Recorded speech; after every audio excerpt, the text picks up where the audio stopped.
dear friends, students, good morning. How are you? Today we are going to discuss a sonnet entitled When to the Sessions of Sweet Silent Thought by William Shakespeare. It will be very helpful either you are preparing for the academic exam or competitive exam. First of all, I would like to request you that you should attentively listen this video and go throughout the video.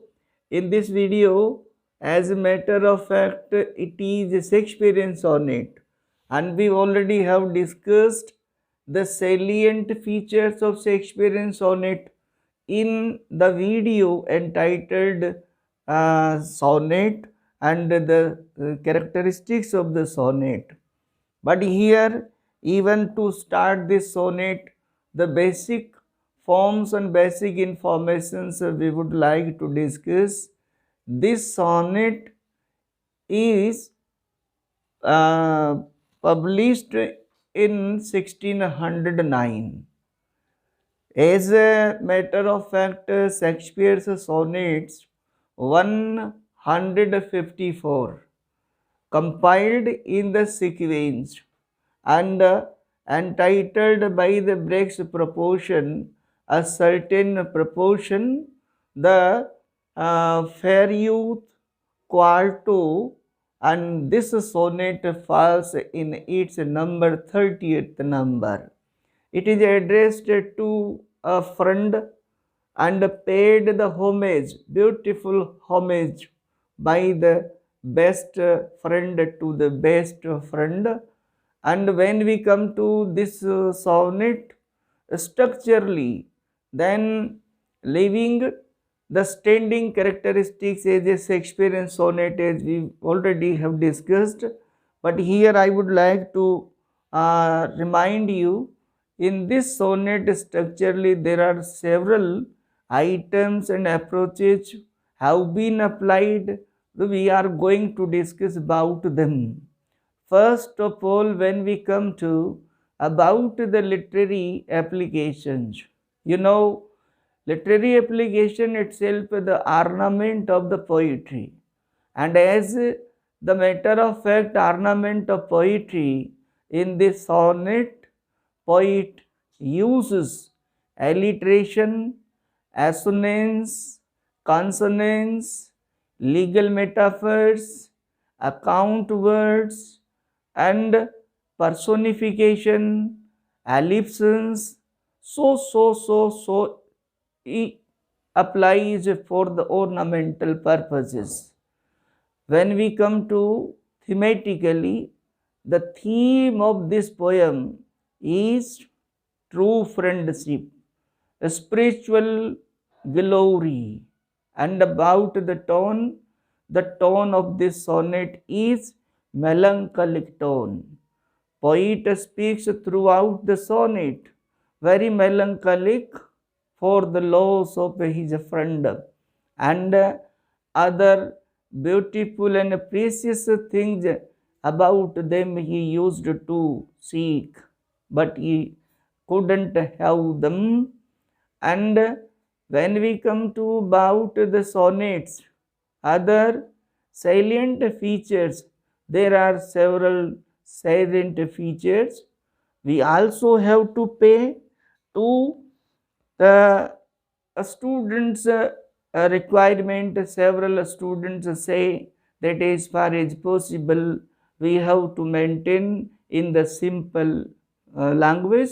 So we are using just like the children, the students who are at the academic stages.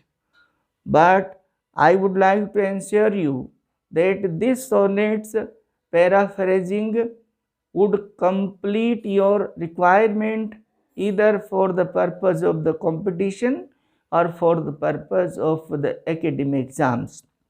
You have to be very careful. This sonnet itself autobiographical. Here poet uses I have been repeatedly used, and it stamps that sonnet is autobiographically. At 7 times Poet uses I. Poet speaks in first person. Very first, we should have the textual stanzas, and paraphrasing stanza by stanza we would discuss. Then have the text. Be careful. Very first stanza, when poet starts to say, "Went to the sessions of sweet silent thought, I summon up remembrance of the things past. I sigh the lake of many a thing I sought, and with old oars knew well my dear times west." As in earlier video, I already have mentioned, in Shakespeare's life there were two persons. The very first, to whom he remained throughout his life very grateful, his friend W.H. And the second one, his beloved dark lady. Here in this sonnet, in very opening stanza, that is the first quatrain, and first quatrain of this sonnet is very pragmatic. The theme is pregnant. In the opening stanza, poet starts with when. When itself a phrase used very biblically, and repeatedly other poets also applied this phrase. Poet starts when to sessions of sweet silent thought. Here session. Session means time. Session means the part of time. Poet snatched his certain part of time from the production of the dramas, and he starts to think about the past glories. Here poet has gone very nostalgic. He has lost in his sweet past memories, and he says that as soon as he starts to think very gravely about the sweet silent thought, sweet silent thoughts, dear things, persons about him, about them, he used to think. Now he starts to think. Here in very first line, poet uses alliteration, and alliteration for the purpose of a musical purpose. In poetry, alliteration, assonance, consonance, and even onomatopoeia, these are relating to sound purposes. And assonance and consonance we have cleared already in the other videos. Go to them and have clarification. Here in this line, poet continues to say, to clear his heart or mind, I summon up remembrance of things past. As soon as poet starts to recall his past glories, his past beauties, his past sweetness, he starts to be very grave. Here, second line is the remembrance, is the word remembrance that was earlier titled to this poem. Remembrance. This poem's earlier title was Remembrance. Poet says, I summon up remembrance of things past. I sigh. And as soon as poet starts to recall his sweet of past, then he starts to be very sorrowful, and he starts to cry. Sigh. Sigh means here to cry, to become sorrowful, having the sorrow, lake of many a thing I sought. Why poet starts to be sorrowful, too sorrowful? That means as soon as he starts to think, He recalls his sweet memories of past, and as a result, he starts to be sorrowful about the beauties he used to think, to have, to possess, but couldn't. And with old oast, knew well, my dear, time's waste. Here, time's waste, time has been personified in Bible and in literature. Time has been personified. Time is the tyrant. It kills everything. And how poets' beauties, poets' sweetness relating to the past have been snatched from him by the cruel time. And here, due to the remembrance of the sweet past, when he starts to think, he recalls, then ultimately he becomes very sorrowful. Now, in the first opening quatrain, when he has presented, when he has opened his heart and mind, then he proceeds the idea and he expands the idea so that the readers can have clear cut meaning. Now he says in second quatrain, then can I drown an eye unused to flow, for precious a friend hid in the depths deathless night.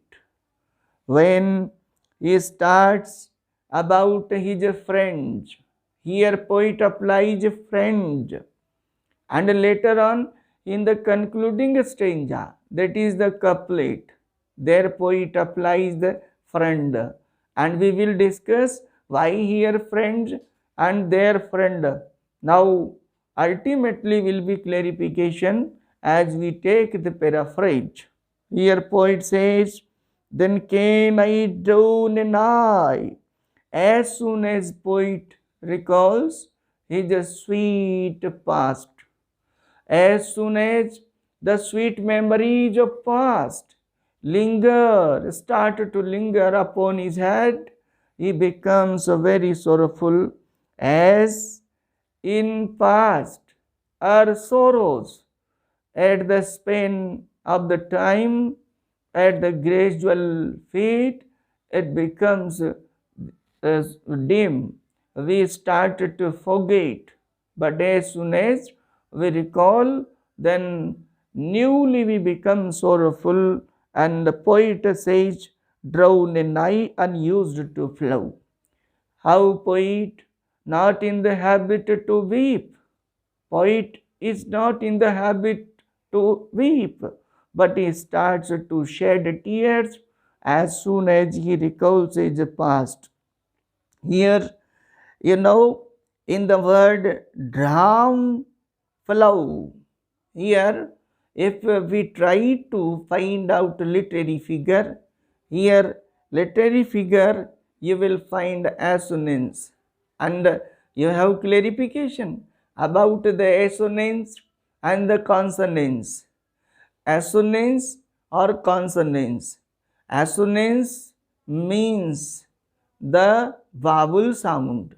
Consonance means the consonant sound. In a line, poetry's line.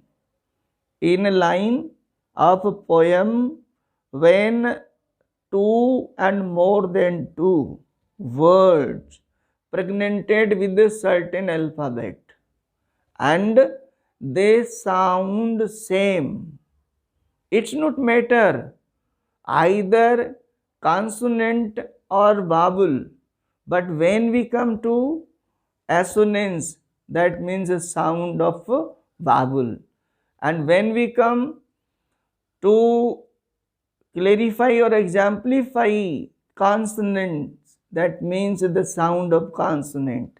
Here O and O alphabet that gives some sound. For precious friend hid in the death's deathless night. Precious friends, his friend, or other beautiful things, either whatever. What about poet used to think? But here poet recalls, realizes that what about he used to think, he was not able, he couldn't able to possess to have them constantly. Now he is aparted from them and hid in death's deathless night.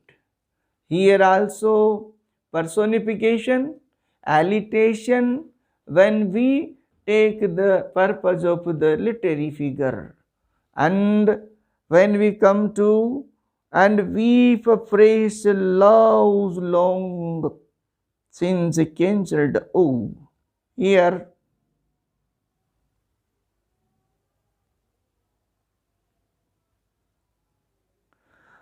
Here poet starts to say that for the purpose of the sweet memories, due to the purpose of the sweet memories, he starts to weep again. A phrase loves long. Here certain critics also say that the poet is full of sickness, full of love sickness, since cancelled. Oh, the word cancelled. Oh means the sorrow, and moan means full of sorrow. Expense of May vanished sight. Expense of May, the glory of May. How expensed means how lost. And here, expense of May means when poet was happy in the company of his friend. How jocund they were. But now, such glory, such happiness, such beauty of the May means the time when they both were in companionship. Now poet is weeping, poet is sighing for such great loss. Then I grieve at grievance forgone. Here poet also uses two words. It is to be learnt also, my dears. Here poet uses grieve, grievances. That means in this word literary figure is polyptotone. And what does mean polyptotone? Polyptotone means when two and more than two words are formed from the base word. In simple words, we can say that word formation. Here, grieve is the base word and grievance from that word. So here polyptotone. And heavily from O to O lover. And he becomes very heavy at the heart, full of sorrow, heavily from O to O lover. The sad account of a foe bemoaned mourn. Here also poet again uses personification. The sad account. One thing also to be noted down here in the opening stanza, in the first quatrain, poet applies legal metaphor, and here poet applies account words, and these are account, cancelled, pay, and paid, which I knew pay age if not paid before. Here poet says, as soon as he recalls sweet memories, the great fullness of his friend, how they were jocund, how the word, how the season of their company was so full of beauties. Then he becomes very sorrowful, it seems, as if he haven't paid before, as if very fresh he is weeping, he is crying, as if very fresh he lost his friend.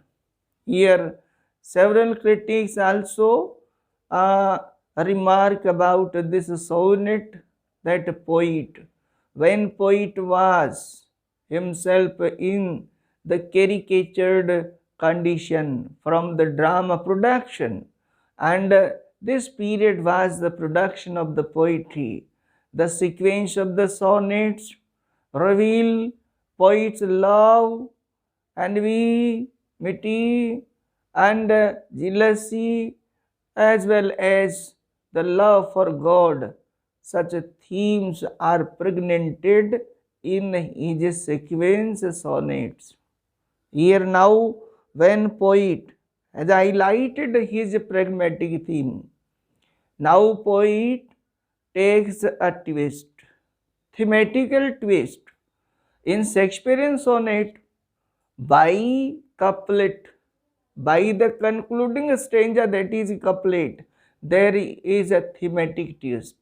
We know in Petrarchan modeled sonnet, just after octave, there is alta.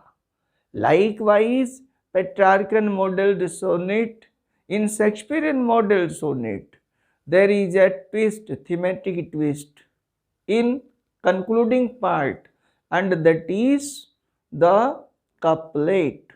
Here now, in the above three quatrains, poet expresses his heavy heart. And why poet is heavy at heart? Poet is heavy at heart because he has lost his friend. Not only friend, but a precious friend. And what does mean precious friend? As precious is the word to be applicable for the articles of the physic articles, but here for the purpose, here you to apply human, that means characteristics. By characteristic, by goodness, poet's friend was so precious. And how he lost his friend, he is recalling, and he has become so sorrowful. His world seems very doomed to him. But here in couplet, poet stamps. Here poet changes. Poet comes in a changed mood, and what for?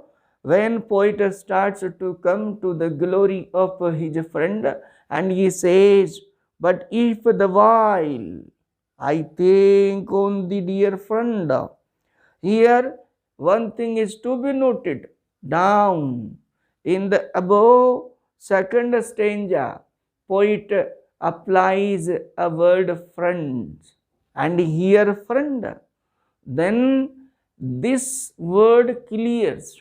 In the above stanza, friends, certain critics say that it is addressed to his beloved, it is addressed to his friends and to the other someone. But here, now in concluding stanza, in couplet, by this word, it is stamped that this sonnet is addressed to his friend WH, and he says, all losses are restored and the sorrow end. Poet here philosophizes that as soon as we start to regard about the spiritual glory stamps, spiritual glory brings above the physical loss. Physical loss for a while makes us sorrowful, but the spiritual beauty that is permanent, that is to be noted down, forever, and it's the account of the happiness to the poet. Poet here verifies there are several words also. Anaphora has been used in second stanza, that means the second quatrain. Here poet says, and weep afresh. and mourn the expense. Here, poet repeats and an anaphora we also have cleared in other videos that whenever at the beginning of a line, same word two and more than two times used, such words are regarded anaphora. In literature, other also several figures and several approaches have been applied, but I think it will be very enough to you. I think all the informations I haven't discussed in this sonnet the characteristics of the Shakespearean sonnet reason because I already have discussed in other videos. I think you would appreciate, it will be very helpful to you, and either academic exam or competitive exam, but it will be very helpful. Thank you for watching. See you again in next video. Thank you.